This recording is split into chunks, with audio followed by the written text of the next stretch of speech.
Eileen, thank you so much for joining us here at Super Return International.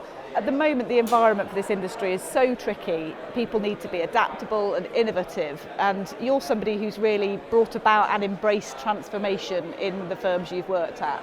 How important is that in this environment? I think transformation and redefining business models and the way we do business is critically important. You've heard people talk about in the last 10 years they have 40 new products. Or you've heard about the rate of change with AI and how will we use blockchain technologies. You've heard about basically how much we're going to have to retool and retrain the workforce. 47% of our workforce will be out of jobs if they're not retrained or retooled in the next 20 years. And what I've learned at this age is 20 years goes by quickly. So I think renovation, transformation, evolution, whatever you want to say, is critically important. And in order to do that, I think you have to have an environment that embraces creativity and innovation and change. And that takes me back to D&I and inclusion. What I think we've all learned over the last 20 years is diversity of thought is critically important to change. And in addition to that, making people feel comfortable with their different thoughts and making it safe is critically important. I was just saying to someone, Deloitte has done a study where that innovation and flexibility increases 6 times for inclusive cultures. Business outcomes are 8 times better. Now, some of these surveys are in their infancy, but that's where diversity was 20 years ago. So I'm very, very excited about the opportunity to utilize inclusion, to include, in a much broader sense, to really wrap that back to transformation, which is critically important in this incredibly challenging environment we find ourselves in, to produce higher and higher ROIs. You talked there about company culture being key to being able to embrace that transformation, and obviously you've worked for more than 10 years at Bridgewater, who have this radical truth transparency philosophy.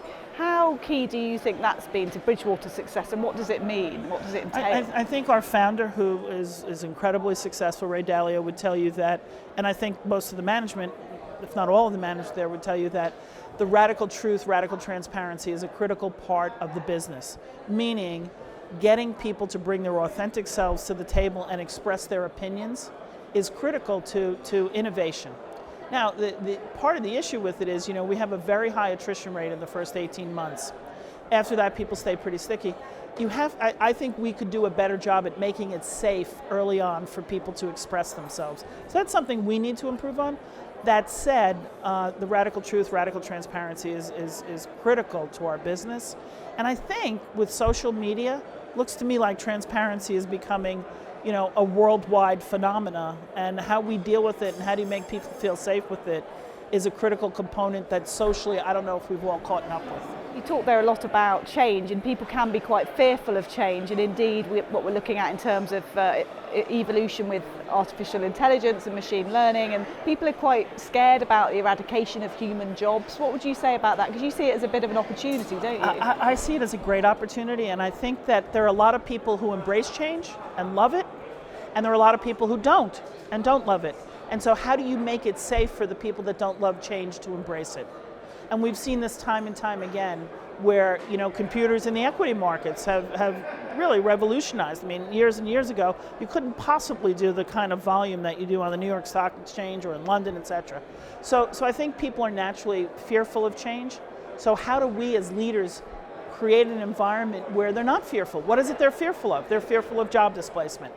Well, yes, I think AI is great for pattern recognition, and I think it will revolutionize a lot of jobs. I was reading somewhere 47% of jobs will be out of them in 20 years. What a fantastic opportunity to retrain people, to reskill people, to think in this new environment. And I think it's a responsibility of not just business, which I do think it's a big responsibility, but government, education, and business to come together to take that opportunity and create a business out of retooling and retraining. And we've seen this over and over again in terms of new technologies and job displacement, and then new jobs are created. Well, how are they created? People are retrained. I think, though, the fear is, or worry that many people have, is the rate of change has never been faster. Can education really keep up with that retooling and retraining? And if they can't, do they need to change? Does government need to flow money into those types of things does business have to participate in a more stand-up way that's more holistic? So I think it's a great opportunity. I think we're going to sit here 5 years from now, Emma, and say, wow, can you believe that business seized the moment and created this for so many people? A very optimistic outlook from a lady who likes to keep learning herself, from what I gather. Yes, I constantly love to learn new things. And I've been so fortunate in life to be around people who know so much more than me that I learn from. And it keeps me going and it keeps me energized. And so, yes, there's many things to worry about. I mean, we have, you mentioned, we have the coronavirus, we have, the geopolitical situation, we have what's going on in the UK, the US. We always have something. But as human beings, we always figure out a way to get above it. And even though things might look dire, we always get above it and the sunshine comes out the next day.